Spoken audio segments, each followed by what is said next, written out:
All right, guys, we talked about this before and kind of recently, but if your buddy hits you up, says he needs a hand, you jump in a truck and you go. Different buddy, different project, but it's something you've seen before, you guys have loved, and he's made a lot of progress on it. You're going to want to check that out and what we might have accomplished today on this episode of Pugliese Speed Shop.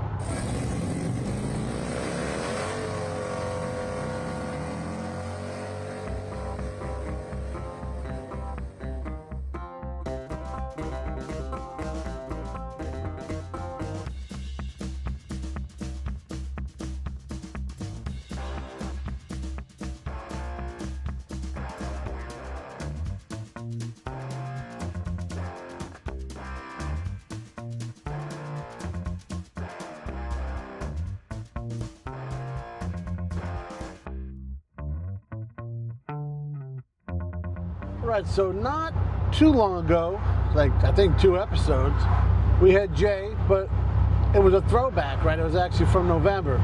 He's still doing well, and we're gonna give him a chance to show us the progress he's made on that 50 Mercury.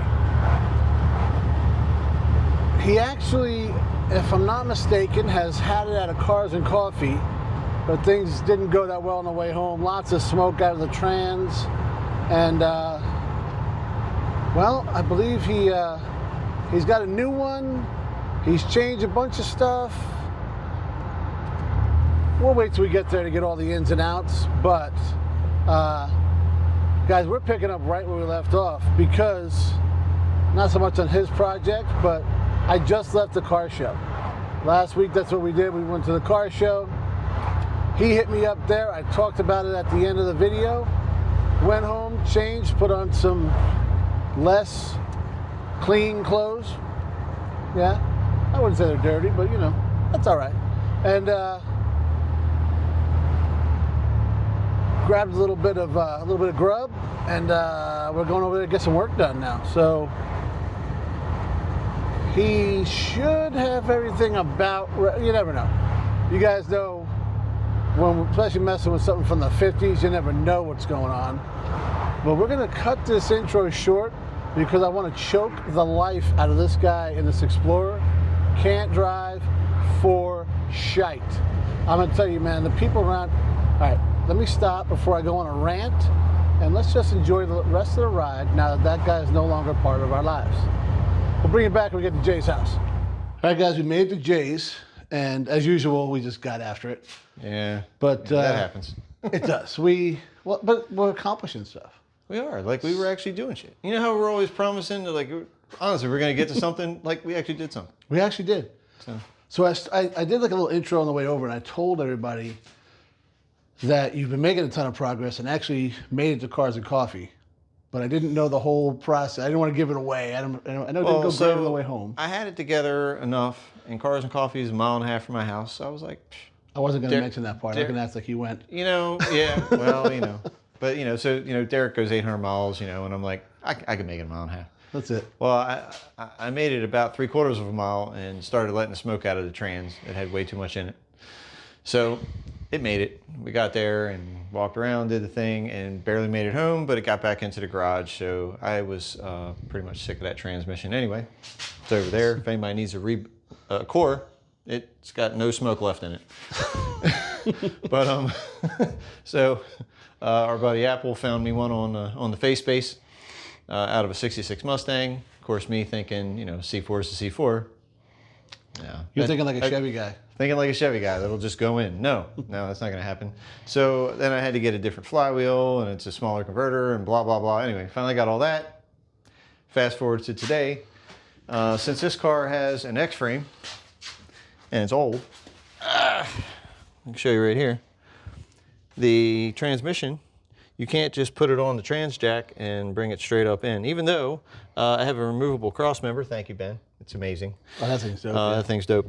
And but you had to kind of put the tail shaft up into the X-frame hole and tilt the thing this way and then get it in. So that's why I needed muscles here. So we could figure out how to do it without killing myself or going to get a cherry picker. That was my other option. I was a cherry picker. He was a cherry picker. so anyway, it's up. It's attached to the motor, and the trans jack's under it. And I think that's we're calling that today. Yeah, now it's just what torque the. Yeah, I just got to put the torque cross member bolts. back in, put the mounts on, all that stuff, hook the lines up. And then we're getting close. Then I got to go with my buddy Mike and figure out all this Ford kickdown stuff and whatnot that I think it needs to work. I don't know. Probably. Well, I mean, I don't care about a kickdown. I can, I don't mind that. It's got column shift. But I think it actually needs it to even work normally, just to put it in drive. I'm not sure. It's out of a 66 Mustang. Right. So I know that much.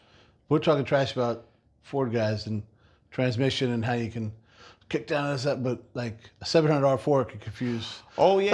TV cables are no better. So, yeah, Right. okay, I guess. We've all got our things. We all have our issues, I got one of those, too. We should put that in. We should put that in. Got 350 next to it. Don't get me started. Oh, yeah. This guy. This could make sense, but but it runs so good. It sounds great. It sounds great. It runs beautiful. I'm like, Well, so when you first got it, was the drive shaft was tearing apart the transmission, right? Yeah, that's what basically happened to that one. Is I think they made the drive shaft out of a fence post or something. I'm not sure where it came from. I'm sure it's not the first time it's been done. It was terrible. I got up to 35 and it felt like the rear was going to fall out. So I just told the guy, hey, where can we turn around? I just don't want to make it any worse. I got it on the trailer. As you can see, the paint's decent. The interior was nice. It ran good. It wasn't a piece of rust. I was like, I'm 80% there. I was like, Right. I got to spend $400 and get a drive shaft made 4 years ago. And now it's a different transmission Yeah. and a whole bunch of wiring. All kinds of stuff. But you got power steering now. Got power steering now. Brakes are redone. Yep. Ish. I'm still sorting at the pedal stuff, but It's looking a lot better than it we're was. getting there. And it looks much better now that it has GM hubcaps on it. The most GM stuff you could put on a Chevy. Oh no, that didn't make any sense. Yeah. The more GM stuff you could put on any kind of Ford product. That's what I meant to say. Yeah, that. You get it. Oh, yeah, I know what you meant. It It makes it better. yeah, absolutely. So So, trivia of the day is, what are they off of? Because I took the center caps out. yeah. So, bleep bloop it down in the comments. What and I like that there's no more Oh, yeah, we got the trailer boat light yeah. off the back. That looks so much better back there because it was They were hemorrhoids. well yeah, that was well that's when Nick came over and helped out with some wiring Yeah. and Yeah. now it's looking like a Merc should look. So that's pretty dope. We're getting close. That's got a little shine on her. The goal is have it up to Dad by the end of May. So It's only the beginning of May. I know. I feel like I'm getting closer. So I'm gonna get with Mike, see if I can get the rest of this transmission stuff sorted and get this thing to shift 3 times. Evidently, you Ford guys might know, the on a 66 Mustang, drive is the second one, where a normal car it would be in second. There's like a red dot and a green dot or some craziness. I had a 66 Mustang. I don't remember it. Yeah, so you It put might it. not have the C4 in it. I don't know. It was It a did? 6-cylinder car. I don't know what it had in it. It was know. automatic. But from what I'm told, you put it in what would normally be second in order to start out and have first through third. If you put it in what we would consider normally drive, it's going to start out in second and be like a glide. It'll just be second and third. So, interesting. I had no idea. If it shifts at all, I'll be happy. If it shifts at all, doesn't smoke, fluid stays in it, Yeah, that's we'll call that a win. winning. Because this thing's been looking like a murder scene under it. That's what that mortar pan's for. But it's nice to see it. And it takes time, right? I mean, like you can watch overhauling or whatever, and they do it in a weekend, and And that's great. And if that's your job, Yeah. and you're in a shop and you pre-ordered all the parts and And you have every tool known to man. Chip Foose and at the 10 helm. people and Chip Foose hanging around. Right. Because Yeah, it's you a lot don't know easier. nothing. For a couple of schleps in a garage, it takes a little bit, right? But The rest of us yeah, got to car work is through some beautiful, things. though. It is absolutely beautiful. And it's the color that a 50 Mercury was meant to be. Yeah, this one evidently was originally midnight blue. Was it? Yeah, but they did a decent, they decent jammed it and job. everything, so Interior's nice. I mean, I feel like we're getting close. Yeah, I mean, before you know it, you'll have a seat and a floor, and you'll be ready to go. Yeah. Yep. So that's the plan: is get the rest of the transmission put together, and then hopefully see if I can scooch it over to Cars and Coffee next week and leave the smoke in the transmission this time. that'd be dope. Yeah, That'd be cool. And then after that, little floor work that Joe's probably help out take with. it over to Joe and see if we can get this floor sorted, and then we'll be good. Carpet, put the seat back in it, and wire up the dash. Send it. Yeah, I'm digging it. Cool. Any other Ford things you've learned, or other than just you should buy a Chevy? But yeah, if this was a '50 Chevy, man, be all right. However, it is beautiful though. It is gorgeous, and I do, as much as the guy before you hacking up the floor has put a damper on things, but the idea to be able to open that floor and work on that actually. That is kind of dope, and I really want to keep it that way, and that's why I bought. Well, it's upstairs, but I got one for I think it's from mid-50s, but it's an oversized for like an AOD or whatever for a 49 or 50 Ford, which similar. Right. So the bolt holes and stuff obviously would be different, and with this. The way they hacked this up, we're gonna have to make it a little wider and whatnot. But Joe actually found that online and was like, "Hey, this will get us 70% there, and then we can just make this work." Yeah. And then we're gonna. But I still want that to be removable. That's the whole thing, because it's kind of priceless. Well, just today. Otherwise, yeah. I'd have been up there trying to bench press up there with you, where I was able to reach down and just pull it up, and it was just so much easier. Yeah. Just so leverage-wise and everything else. Yeah, I really want to retain that ability to do that. So. I think it's going to be cool, but we're getting pretty close here. So, all right. Well, stay tuned. Hopefully, hopefully there'll be an update from Cars and Coffee next Sunday. That'd be nice. All right, guys. You're looking at me in the shop, not Jay at Cars and Coffee, so I think you know what that means. He didn't make it. Things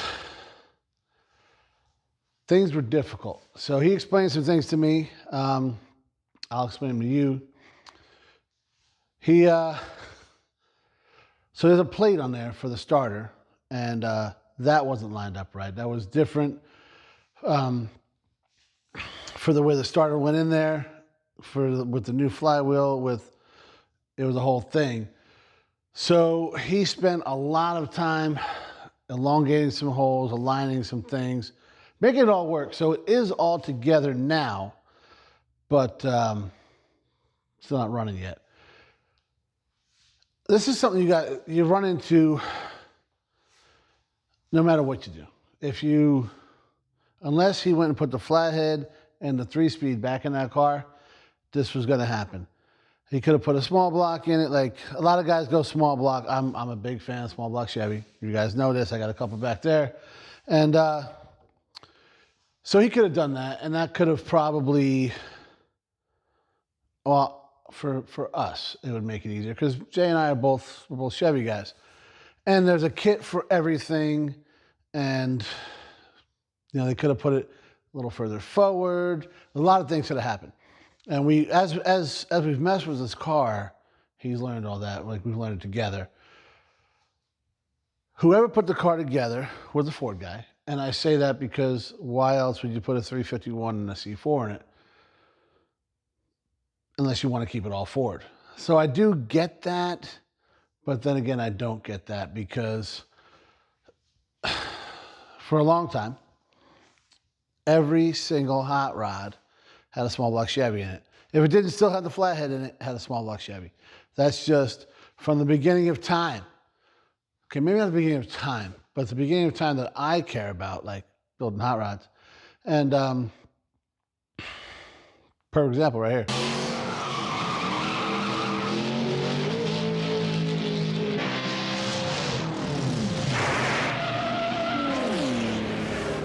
And you see how awesome that thing is? How great it just... All right, I'm talking trash, guys. You can do that with any car. It doesn't really matter. Any V8 you put in it, it's going to sound good. It's going to look good. It's going to run good, as long as it's a solid motor. But Jay and I are both unfamiliar with these. And that's why he said he talked to Apple, he talked to Mark. Not Mark. Mark is Apple. That's a different story.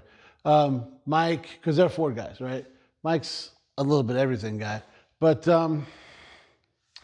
yeah, you got to have one of each in your arsenal. That's what I'm saying. You got to have guys to talk to. Mopar, forget about it. I got Jeff if I ever need anything because it is 1,000% different than everything else. So, I mean, of course we talk trash, guys. That's what half of this is, all right? Half is bench racing, talking trash, and saying you could have done it better, you should have done it better. But at the end of the day, the car runs great, looks great, all that kind of stuff, and he's tweaking it. If you guys remember, when we went and picked it up and brought it down here, it wouldn't even start. Nothing, right? And I get it right now, there's no starter on it. So, well, actually there is now, so it probably will start. Now I'm kind of backtracking. I don't know. It's, at the end of the day, Jay did make it a Cars and Coffee, just not in the Mercury. So if you guys are interested in a Saab, he's got one for sale. I'll put the ad right here. And it's a nice car, smoking deal. And if you get that, if he starts messing with that, maybe he can spend more time in the Merc. No, I'm kidding. He is spending all his time in the Merc. It's just, well, sometimes that's how it goes, guys. It's unfortunate he didn't make it. He's still making progress. And, well, he's out of town. And when he gets back, we'll head over there and we'll show you what's up. Until then, guys, remember this. If you want to have the coolest thing in the parking lot, you better be ready to put in some work. And sometimes that work, when you think it's just as easy as dropping a starter in, is very tedious and it takes you a week to do it. You know what they say, right? There's another, I'll give you another old adage. You got it right here. We do this not because it is easy, but because we thought it would be easy. And if it was easy, everybody'd do it. Thanks for watching, guys.